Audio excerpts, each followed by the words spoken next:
Welcome to Meat Speak, powered by the certified Angus beef brand. My name is Bryan and Chef, and with me as always is Chef Tony Biggs. And if this is your first time tuning in, we appreciate you for taking time out of your schedule to join us. Today we're going to talk about dry aging, right? To some people, it's earthy. Right? To some people, it's nutty. To some people, it's flowery and artisanal. To a lot of people, though, certainly when browsing a menu, it's expensive. Right? But today, we are going to spend the next 30-ish or minutes talking about dry aging. Something that I know as a chef is something that's near and dear to your heart, something that certainly is off-putting to others. It's an interesting art. It's also something that we nearly have scienced ourselves out of in recent years, but the pendulum appears to be swinging back. Chef, talk to me about dry aging as it means, as it pertains to you. It's not anything new, right? It's not. It's not even, so there's two types of aging. There's wet age and dry age. But everybody is on this dry age kick now. They want to learn about it. They want to know about it. They want to outdo their peers with dry aging, So when you go into a great restaurant in New York City or anywhere in the world, what do you see first? They have these beautiful cases and all these beautiful short loins of strip and ribeyes are turning and turning. That's the sounds of song, baby. And what they are doing is dry aging. So folks are coming in and going, wow, what is that? What is that funk that's growing on those short loins? We should note that funk specifically, right? Funky is a word that gets thrown around a lot with dry aging. Sometimes I've been in certain places where that funk is green, but it's important to know that mold growth, that crust that sometimes grows on the outside, one, it's good. It's there to impart flavor.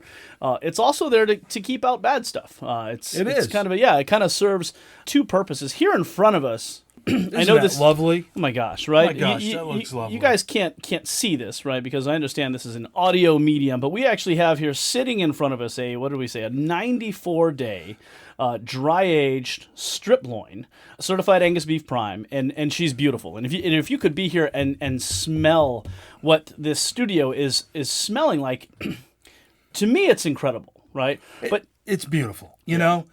But Bryan, why do we dry age? Yeah. Two reasons. Yeah. Taste and tenderness, right? Taste and tenderness. You want a different flavor because of the dry age process. And what happens when you break down these enzymes? You have a better tenderness. Yeah. Yeah. Okay. Right. Suffice it to say, in the simplest terms, I always laugh a little bit when I hear commercials talking about fresh beef. Right. When in reality, the reality of it all is actually beef that's a little older, whether it's wet aged or dry aged, is going to be more tender. So actually, fresh beef is the last thing we would like in any of this. Right. Right.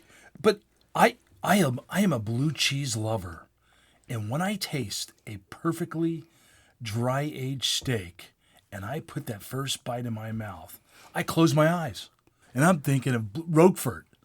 And when I taste that, I just have to close my eyes and just relish the fact that somebody took the time this was 90 days. Do you know one of our partners did a 350-day dry age short loin? Tell me about that. Tell me about that. Because is there a line where where funk is too funky? I felt it was too much. Mm-hmm. Now, at the Culinary Center at Certified Angus Beef, our to-go is 60. If we push 90, that's pushing it. But I like the 60-day, and for many reasons, okay? First, the shrinkage, okay? It's less shrinkage, okay? So those folks who are looking for, cost and all that, you're going to have some shrinkage when you're dry aging. Yeah, and that crust that forms, you can't really use that for anything, right? You cannot. So there's going to be a lot of cleaning of this short loin, a lot of discard of waste. Okay, so you're going to be taking a lot of that funk off, as Bryan mentioned, a lot of that green, and then you're going to have to cut perfectly nice steaks out of this. Now, I have found that when you're cooking a dry-aged steak and you go to temp it, you can be very fooled by the temperature, because once you touch that steak, it's been grilling, you think it's ready because of the moisture that's been taken out. So you touch that steak with your finger and you go, oh, that's ready. But when you temp it and you see it's 80 degrees, we go to 125 or 115 and carry over cooking. You can be fooled by cooking a dry-aged steak. So for you folks out there, it's very important that you temp these with a thermometer. We went to Kuwait. We had a very good visit to Kuwait. We went to the Sultan Chef Steakhouse. He's got a $100,000 inventory of dry age as you walk into the door in the coolers. So Sheikh Mohammed pulled me aside and he said to me, Tony, nobody knows about dry aging in Kuwait. They almost shut me down. I said, why, Sheikh? Because the health department does not understand dry aging. When they come into my cooler, when they come in to see my operation, the first thing they say is, you're serving bad meat. You're serving green meat. You are shut down. You cannot serve this. But hey, I've got a $100,000 inventory. So I think the Sheikh, he went to the top with his request, explained the whole dry aging process, and eventually he was allowed to, open up again. So working with your local health department is critical because they don't have an understanding of dry aging. Yeah. I think there's a lot of it, and we see it, of course, because Cleveland is so close to here. We have a lot of friends, playing with different molds and different forms of sort of old world techniques that are thousands of years old that have now come back to the fore. And there is almost an element of you're teaching. You're teaching the inspectors. I mean, to have validation behind a lot of these processes. It's really kind of exciting to be in the fore because, we're seeing these innovations with dry aging and with molds and with meat science happening in real time. It's happening right now, every day. With our friend, Jeremy Umansky with Koji Jeremy up in Cleveland, or even our big meat companies that are really known for their dry aging program, like DeBraga and Spittler in New York, or Purely Meats in Chicago is as funky as anywhere that I've ever seen. There's a lot of incredible dry age product that's coming on the market out there. That's just good for everybody because you've seen the dry age burgers, right? Yeah. Wow, incredible. Well, it's amazing, right? The flavor, amazing. Yeah, right? I actually just had one 2 days ago in Prime Cincinnati. At Chef Sean Hines' fine downtown Cincinnati steakhouse. He actually brings in entire chuck clods and ages them to get them funky, specifically to go into the grinder to make this dry aged burger. And it's beautiful. It's incredible. It's just incredible. Now remember, I was saying about subprimals. That is the key to dry aging, not individual steaks. What you will see in restaurants is subprimals. That's right. If you try and cut a strip steak and throw it in a dry aging cooler for 50 or 60 days, there's not going to be much left. Correct. Excellent. We're going to take a break and dive even deeper into meat science with our resident meat scientist. I've always wanted to have the title meat scientist, but sadly I like that too. I'm a meat lackey. But our own Diana Clark is going to be joining us on the pod to talk about molds. Exciting stuff. Stay tuned. Joining me here in the studio is our resident meat scientist, which is a title, a term you don't hear very often, but somebody who a lot of our good friends know, somebody who a lot of our good friends continue to come back to learn from. We're talking to, of course, Diana Clark. Diana, welcome to the pod. Thank you. It's great to be here. It's a pleasure to have you. Today we're talking about dry aging, and specifically the science behind dry aging, and it seems to be that, in a day and age where we like to have everything explained and have good answers for everything and why it happens and why certain things happen, Dry aging seems to be still a bit of a mystery. Yeah, definitely. I feel like there's a lot of art involved in dry aging, and so we haven't really taken the time in the scientific community to dive into everything and figure out what's going on.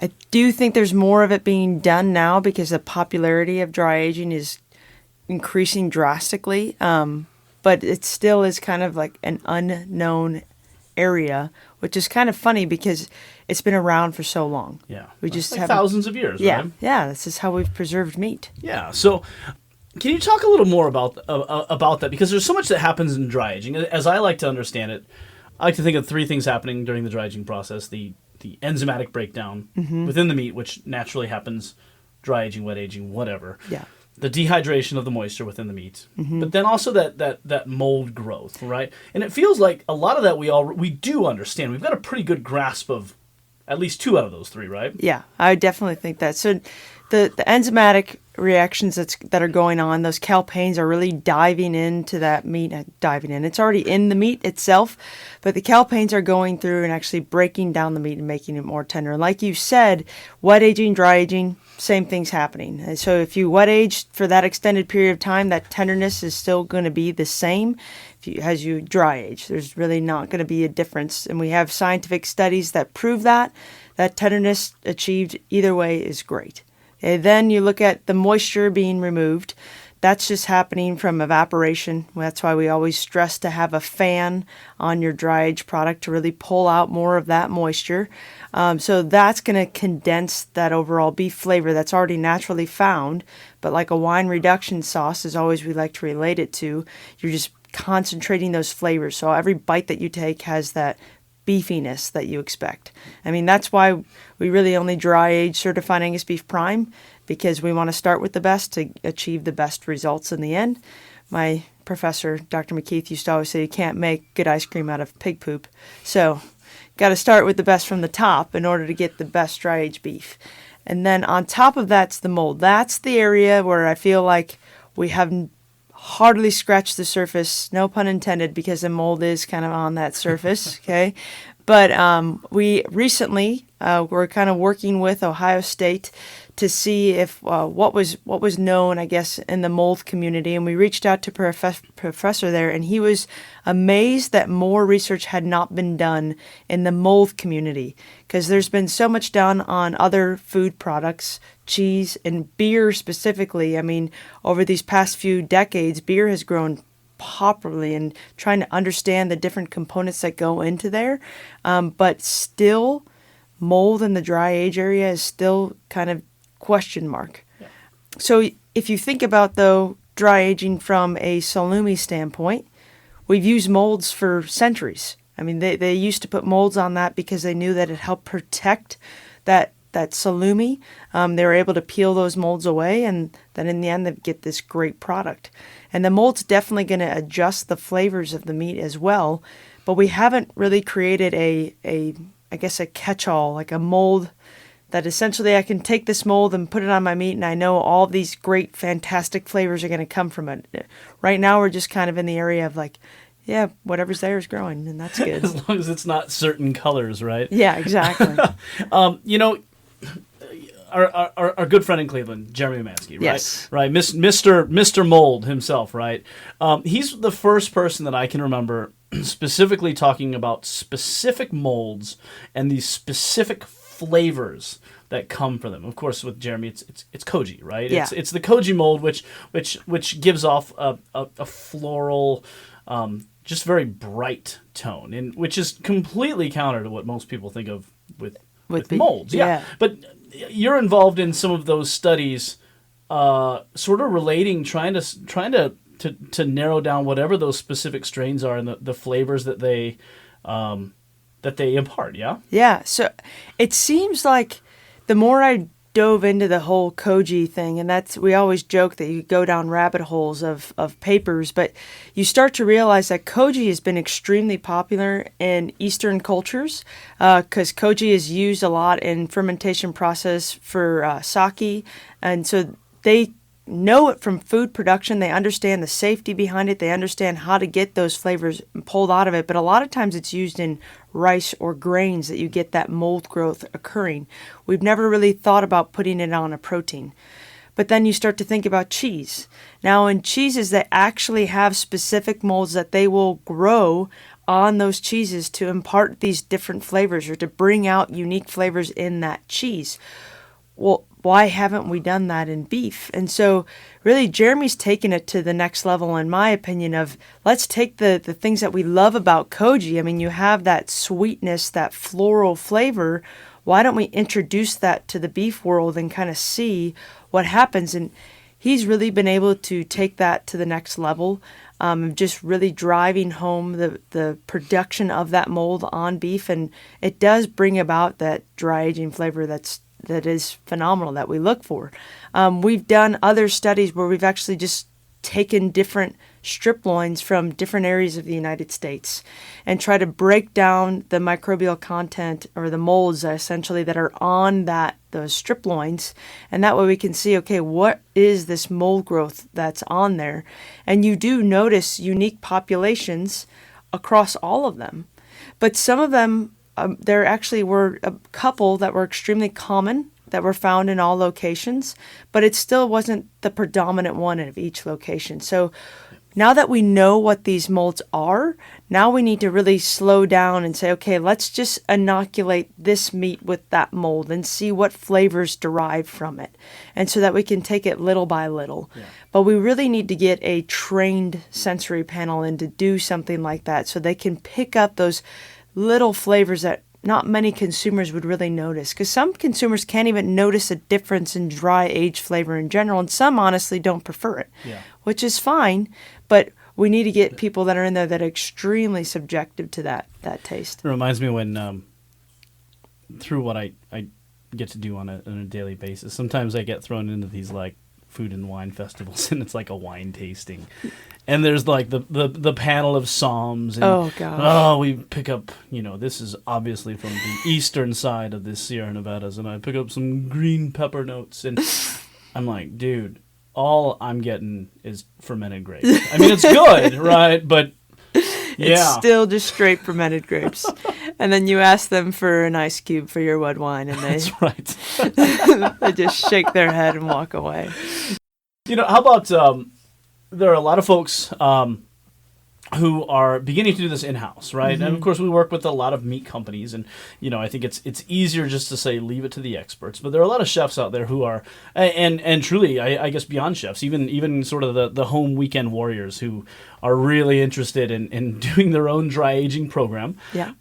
For those folks, right? I know it's really easy to be like, yeah, is there anything that you can give them to maybe avoid some of the pitfalls that can happen? Because the thing about playing with molds is not all molds are good. Yeah.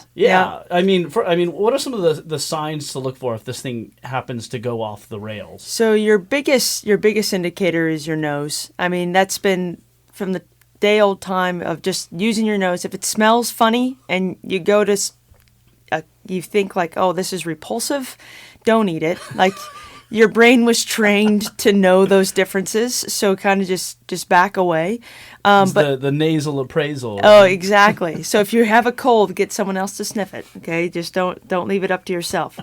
But really, at home, you need to devote your own refrigerator. You need to make sure that refrigerator has racks that basically air can pass through. You need to have a fan in there. You need to watch the moisture. It takes a lot. It takes a lot of babysitting. You could talk to Jess Prowse. She actually did this, made a little cooler and stuff at home, set up, ready to go. My husband actually made a little one when he was still at Ohio State. So they have a little pitfalls, I guess, that they've gone through. But it did take time. So it's not a one and done. It's not you put this piece in and it's going to be great. It's probably going to take some adjustments. Some of you might lose moisture a little bit more faster, so that way maybe you'll have to have a little bit of water sitting in the bottom of your cooler. Some of you might have too much humidity and you might need to put a small salt block in there. Never ever, though, dry age just one steak A lot of people, I feel like, have tried that or gotten those little boxes to fit inside the refrigerator to dry age a steak. You're wasting your money, because by the time you trim off all of that exterior surface, you're going to be left with practically nothing. So try to get a whole subprimal, so like a whole strip loin or something like that you could go to the grocery store and get one of those. That's a great idea, but that's really only if you want to and you have the time to devote to do it. Otherwise, I would leave it up to the experts, but those experts can be chefs at a restaurant. They do have the time to do that. They do have the culinary knowledge to do that. So they have a little bit more of expertise of what to look for when it's going bad. They've seen food go bad before. They know what it smells like. They can get rid of it. And we can definitely work with any chef who's setting up a refrigerator in his restaurant or in her restaurant, what to do, what are the best practices, so to speak. We always talk about humidity range. You want to target around roughly 75 to 85%, plus or minus 5%. We're kind of really loose on that. We at the center don't control for humidity. We just let the outdoor temperature kind of reflect what our humidity is. But we're fortunate enough that we have a relative humidity that's around 80%. So we really don't have to control for that too much. However, in the winter months, when it drops down to more of like a 60%, we add more meat into that cooler because that's going to increase that moisture. And then we're going to have better results there. But you really just need to watch your meat. If it's drying out too quickly, then essentially you're going to create almost like a hard casing around the outside, and you're not going to have that great condensed beefiness that you want to have in dry aging. And we always recommend having that fan in there. And if you're looking to grow specific molds, sometimes you can't really rely on your cooler itself or what's around you. What I recommend, and we've had a few people do this with great success, go to sausagemaker.com and order their Bacterform Mold 600. It's Penicillium nalgiovense is the actual mold itself. Just inoculate your subprimal with that. That is a great mold that's been used for salumis. We inoculate our salumis with that, and so that's going to be the predominant mold that's found in our coolers. Start off there. You know you're going to have good results there. You're going to have that mold is going to be the most present because it's going to kind of win out against all other molds, and it's safe. So kind of just keep moving along from there, and I feel like that's kind of a good starting point. Excellent. So one more time, because we are running a little tight on time, can you tell us one more time, what is the name of the mold? Penicillium nalgiovense. It's Bacterform Mold 600 at sausagemaker.com. I just wanted to make you say that twice. Thank you. And one last thing, of course, our good friend Jess Pryles, the hardcore carnivore. Where can folks find the article that she wrote about dry aging? So that would be on her website at hardcorecarnivore.com. If you search dry aging on there, it should come up pretty quick. Excellent. Yeah. Diana Clark, meat scientist, thank you so much for joining us today. Yeah, it's been a pleasure. Thanks for having me. Chef Tony, you love the meat science, don't you? I love meat science. I've got a schmuck with my name on it. So when I walk in, people think I'm the scientist. Right. If you want to know how cool meat scientists are, there you go. Even chefs want to be meat scientists, right? You know, growing up, I wanted to be Freddie Mercury. Now I want to be Diana Clark. So that's about all that we have time for this week.